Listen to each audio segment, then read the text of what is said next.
অনেকদিন আগে ময়নাপুর নামের এক গ্রামে বাস করত রবি নামের এক গরিব কৃষক আর তার বউ। সেই গ্রামের বেশিরভাগ কৃষকই ছিল গরিব। তাদের গ্রামের জমিদার ছিলেন ভীষণ অত্যাচারী, কিন্তু জমিদারের শক্তিশালী দুই লেঠেলের জন্য কেউ কোনো কথা বলতে পারত না।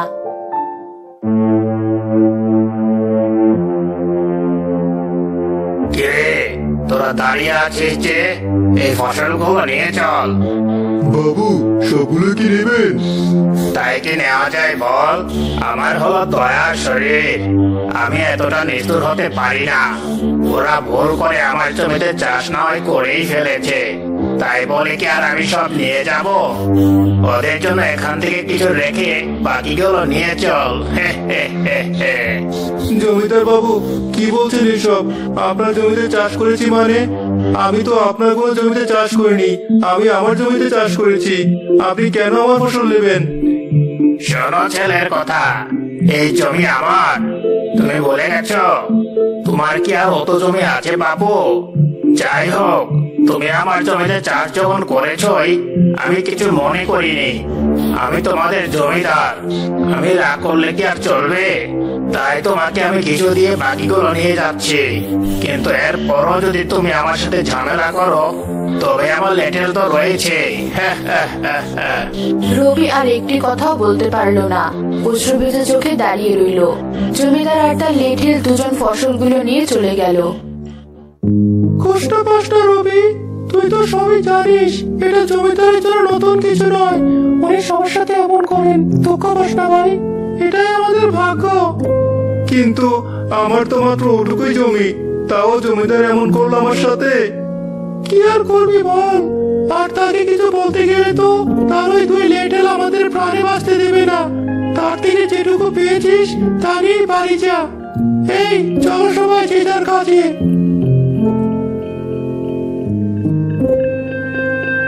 সবাই চলে গেল, কেউ আমার কষ্ট বুঝলো না। আমার আর কিছুই করার নেই, যে ফসল জমিদার রেখে গিয়েছে তাই নিয়ে বাড়ি ফিরে যাই।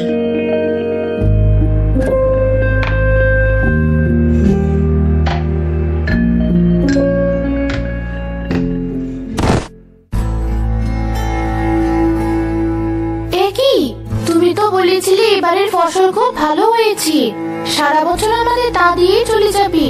এখন এই কটা ফসল নিয়ে বাড়ি ফিরলে যে, এই কটা ফসল দিয়ে আমাদের সারা বছর কি করে চলবে? সে আমি ঠিকই বলেছিলাম বউ, আমাদের ফসল অনেক ভালো হয়েছিল, আমাদের সারা বছর ভালোভাবেই চলে যেত, আর কষ্টও কমে যেত।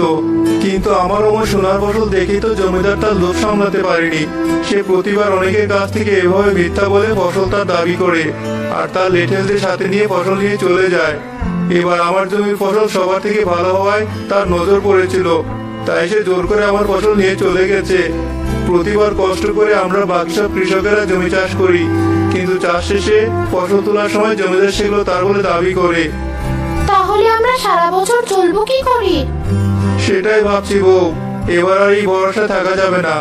আগামীকাল নতুন একটা কাজের সন্ধানে যাব, দেখি কোনো কাজ পাই কিনা। সেই ভালো, কাল সকালে তাহলে যেও। এখন হাত মুখ ধুয়ে এসে ভাত খাও।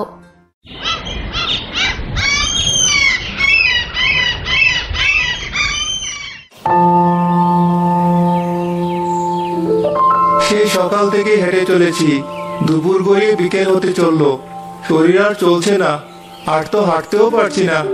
এবার একটু আমার বিশ্রামের প্রয়োজন, একটু বিশ্রাম না নিলে আর এক পাও হাঁটতে পারবো না। কি যে করি? ওই দূরে একটা বটগাছ দেখা যাচ্ছে, ওই বটগাছের নিচে গিয়ে একটু বিশ্রাম নিয়ে বসে, তারপর না হয় আর একটু খোঁজ করে বাড়ি ফিরবো।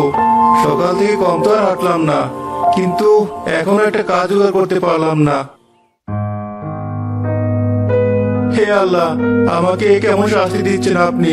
আমার সোনার মতো ফসলগুলো ওই জমিদার নিয়ে গেল, আবার সারাদিন ধরে একটা কাজ করছি, সেও পাচ্ছি না। এভাবে চলতে থাকলে আমি মনে হয় এরপর পথে বসে যাব, না খেয়ে মরতে হবে। হে আল্লাহ, আপনি সাহায্য করুন আমাকে, না হলে আমাকে আপনার কাছে নিয়ে যান। এই কষ্ট যে আমি আর সহ্য করতে পারছি না। এত অল্পতে এভাবে ভেঙে পড়তে হয় না বাবা। কে কে কথা বলছো? এখানে তো আমি ছাড়া কেউ নেই, তাহলে কে কথা বললো? আমি কি ভুল শুনলাম? না, আমার তো মনে হলো স্পষ্টভাবে কারো কথা শুনতে পেয়েছি, কিন্তু এখানে তো আমাকে ছাড়া কাউকে দেখতে পাচ্ছি না। আমি কথা বলেছি বাবা, আমি বুড়ো বট গাছ। আমার জাদু শক্তি থাকায় আমি কথা বলতে পারি। তোমার কি হয়েছে আমাকে বলো, কেন এত হাউতুস করছো তুমি? সেই দুঃখের কথা আর কি বলবো। আমার অল্প একটু জমি ছিল, অনেক কষ্ট করে সেই জমিতে চাষ করলাম, কিন্তু আমাদের অত্যাচারী জমিদার আমার সব ফসল নিয়ে আমাকে অল্প কিছু ফসল দিয়েছে, যা দিয়ে আমার অল্প কিছুদিনও যাবে না। তাই ভেবেছিলাম আর চাষ না করে এবার অন্য কোনো কাজ করব, কিন্তু সেই সকাল থেকে অনেক খুঁজেও কোনো কাজ পাচ্ছি না। এভাবে চলতে থাকলে আমরা না খেয়ে মারা যাব। চিন্তা করো না, আমি তোমাকে সাহায্য করব। আমি তোমাকে একটা জিনিস দিচ্ছি, আর একটা কথা বলে দিচ্ছি, তুমি এটা করলে তোমাদের সকলের দুর্দশা কেটে যাবে, আর ওই জমিদারও শিক্ষা পাবে। আমার বাকলে দেখো একটা পানির বোতল রয়েছে, তুমি এটা নাও। মনে রেখো, এটা কোনো সাধারণ পানি নয়, এটা জাদুর পানি। এবার আমার আসল কথা শোনো, তোমরা সবাই যখন চাষ করবে, চাষ করা শেষ হলে ওই বোতলের পানি জমিদারের জমি বাদ দিয়ে বাকি সবার জমিতে ছিটিয়ে দেবে। তাহলে জমিদারের জমিতে এক ফসল থাকবে, আর তোমাদের সকলের জমিতে ফলবে এক ধরনের বড় বড় ধান, যা জমিদারের ধান থেকে সম্পূর্ণ আলাদা। এরপর কি করতে হবে তা তো বুঝতেই পারছো।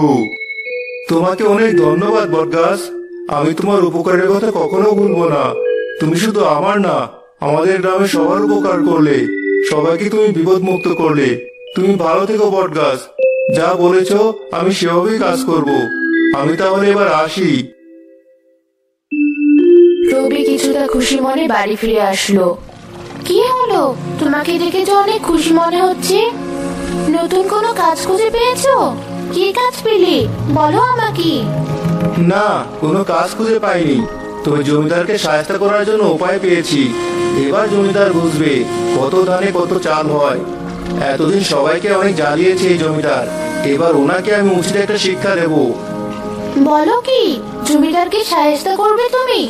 আমার কিন্তু বিষয়টা মোটেই ভালো দেখছি না।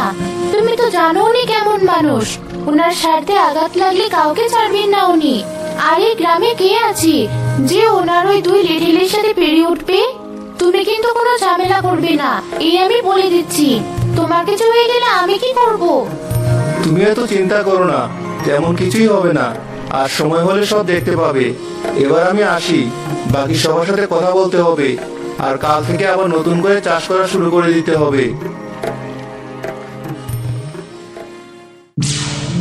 রবি বাকি সব কৃষকদের বটগাছের সেই কথা বলে। সবাই তাতে রাজি হলে রবি আর বাকি কৃষকেরা জমিতে চাষ করা শুরু করে দেয়। জমিতে সে পানি ছিটিয়ে দেয় তারা। বেশ কিছুদিন পর ফসল তোলার সময় হয়ে যায়। তখন জমিদার আর সব কৃষকরা জমিতে গিয়ে উপস্থিত হয়। এটা কি করে হলো? এই ফসলগুলো আলাদা হলো কি করে? আমরা আলাদা করেছি, এবার আর আপনার কোনো চালাকি দিয়ে কাজ হবে না। আপনার আর আমাদের ফসল সম্পূর্ণ আলাদা, তাই চালাকি করার চেষ্টা করবেন না। আপনি আপনার ফসল নিয়ে যাবেন, আর আমরা আমাদের ফসল নিয়ে যাব। আর যদি আপনার এই লেটেলরা আমাদের মারতে আসে, তবে আমরা সবাই এদের মেরে হাড্ডি ভেঙে দেব। এদের শক্তি যতই হোক, এরা কিন্তু আমাদের সকলের সাথে পারবে না। তাই আশা করি আপনি কোনো ঝামেলা করবেন না। তুমি এটা ঠিক করলে না রবি, তোমাকে আমি দেখে নেব, তুমি খুব পস্তাবে। মনে রেখো, আমার সাথে ঝামেলা করে এই গ্রামে কেউ ভালো থাকতে পারেনি, আর তুমিও পারবে না। আমি তোমাকেও চাইবো না, আর তোমার সাথে এই বাকি চাষিদেরও আমি দেখে নেব। আমার সাথে চালাকি করার শাস্তি তোমরা পাবে, মনে রেখো। আমরা আপনার সাথে কোনো চালাকি করিনি, শুধু আমরা এক হয়েছি। আর আপনি আমাদের যেভাবে ঠকাতেন, আমাদের রবিতা রোধ করেছে। আপনি যা ইচ্ছে করুন, আমরা আলাদা থাকবো না। আমরা একজন আর একজনের বিপদে এসে পাশে দাঁড়াবো। ধন্যবাদ রবি, তোকে পেয়ে আমরা ধন্য। তোর জন্য আমাদের ফসল আজ বেঁচে গেল। এবার থেকে আমরা সবসময় একে অপরের বিপদে পাশে থাকবো, তাহলে আমি জমিদার আমাদের ক্ষতি করতে পারবে না। তারা সবাই খুশি মনে তাদের ফসল নিয়ে বাড়ি ফিরলো, আর জমিদার তার অল্প কিছু ফসল নিয়ে গেল। তিনি এতদিন অন্য সবার ফসল নিয়ে বেশি বানিয়ে নিত। এরপর কিছুদিন না যেতেই জমিদারের সব ফসল শেষ হয়ে যায়। জমিদার অনেক জায়গায় যায় কিছু ফসলের জন্য, কিন্তু তার খারাপ ব্যবহারের কথা মনে করে কেউ তাকে ফসল দেয় না। এরপর কোন উপায় না পেয়ে সে আসে রবির বাড়ি। রবি, তুমি আমাকে ক্ষমা করে দাও। আমি নিরুপায় হয়ে তোমার কাছে এসেছি। তুমি আমাকে ফিরিয়ে দিও না রবি। আমাকে তুমি একমাত্র পারো সাহায্য করতে। আমার সব ফসল শেষ হয়ে গেছে। আমি অনেকের কাছে গিয়েছিলাম ফসলের জন্য, কিন্তু কেউ আমাকে একটা ফসলও দেয়নি। এখন তুমি আমার শেষ ভরসা। এভাবে চলতে থাকলে আমার বউ বাচ্চা সবাই না খেতে পেয়ে মারা যাবে। না, আমি আপনাকে সাহায্য করব না, কারণ পরে আপনি আমাদের সবাইকে আবার অত্যাচার করবেন, তখন আমাদেরকে না খেয়ে মরতে হবে। আমি কথা দিচ্ছি, আমি আর কখনো এমন করব না। আমি নিজে নিজের জমি চাষ করে যা পাবো তাই দিয়ে চলবো। তুমি আমাকে সাহায্য করো ভাই। ঠিক আছে, আমি আপনাকে ফসল দিচ্ছি, কিন্তু মনে রাখবেন গ্রামবাসীর উপর আর কখনো অত্যাচার যেন না হয়। রবি জমিদারকে ফসল দেয়। জমিদার সেই ফসল নিয়ে যায়। সে তার ভুল বুঝতে পারে। এরপর থেকে সে আর কখনো কারো ফসল নিত না। নিজের জমি চাষ করে যা পেত তাই নিয়ে যেত।